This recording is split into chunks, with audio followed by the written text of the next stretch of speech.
Great news, you're not going to have to throw out your old TV to be able to get ATSC 3. You just have to get one of these ZapperBox over-the-air TV receivers, and you'll be able to tune ATSC 3 channels and ATSC 1s. You'll even be able to watch YouTube videos like this one right now. So come on, let's take a look at the ZapperBox. Yeah! Please watch this video in its entirety and give this video a like. If you haven't already, please subscribe and share this content on your social media with all your friends. If this content has blessed you, please consider supporting my work by making a small donation to my Patreon or to my PayPal or on YouTube to donate to help support my video work. If you're looking for a ZapperBox, check out their website at ZapperBox.com. There will be an affiliate link in the description of this video that I will get a small commission with no extra charge to you. When you buy a ZapperBox, you'll get 1 month free of their 14-day guide plus DVR advanced features. ATSC 3 is a new standard. It's not available in all markets, but if you want to find out your area, if you have ATSC 3 channels available, check out this site. Watch NextgenTV.com, enter your zip code, and it will tell you if your area has ATSC 3 or just a regular ATSC 1.0 channels available in your area.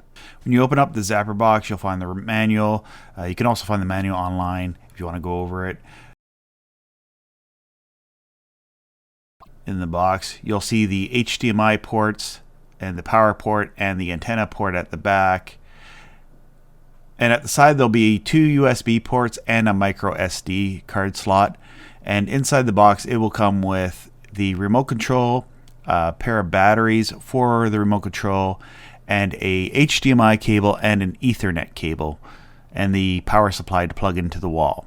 And I'll just show you where you put the batteries in. You just open the slot here, you put it in there, because I know somebody's going to ask in the comments or say in the comments, you never showed me where to put the batteries. Here's the batteries that you just put it in the remote, like every other remote that ever existed, ever, there. So for those people who don't know how to hook a thing up, this video is for you. So you plug in your power supply in there, you plug your HDMI, get the right HDMI cable, and make sure your other end of the HDMI cable is connected to the TV and on the right source.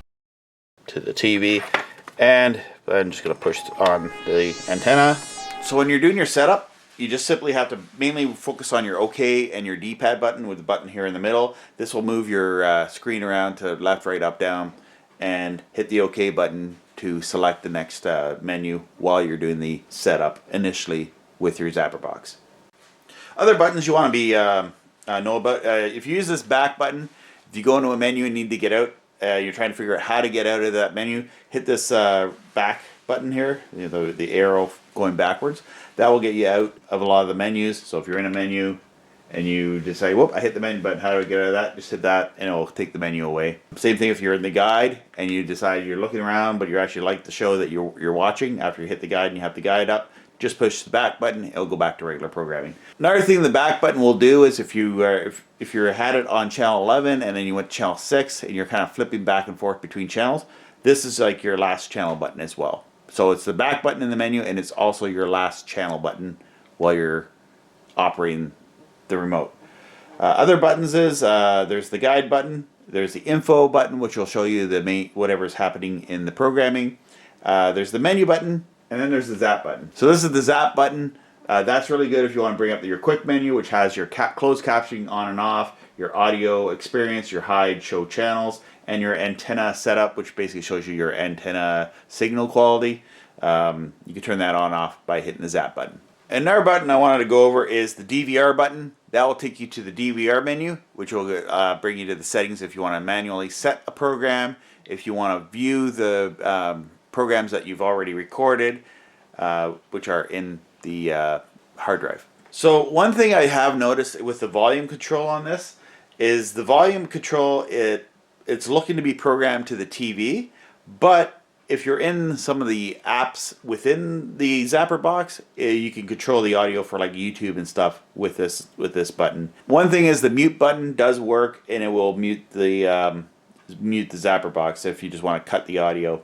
So when you go to your first time setup, if you speak English, put English. If you speak Spanish, put Espanol. If you're French, put Français. Okay, or Francais, whatever. I don't know. I'm English, and I barely speak that. Continue. Time and date zone for setup. So yeah, we're gonna set up this Eastern Daylight Savings. All right, so let's back out of that. Hit the back key. My Wi-Fi. Well, here it sees my Wi-Fi. Enter your Wi-Fi password, blah blah blah, and get that set up.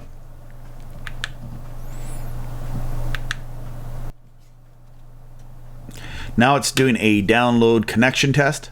Wireless Wi-Fi works and downloads to the server. Check for software update. We are in the 2024 update, so I imagine this thing is still up to date. We'll hit continue with that. It's going to check for updates. You're running the latest version. Great. Now we're going to run a channel scan. It's all plugged in, so we're ready to go with the channel scan. And it's going to go through all your channels, your RF channels now.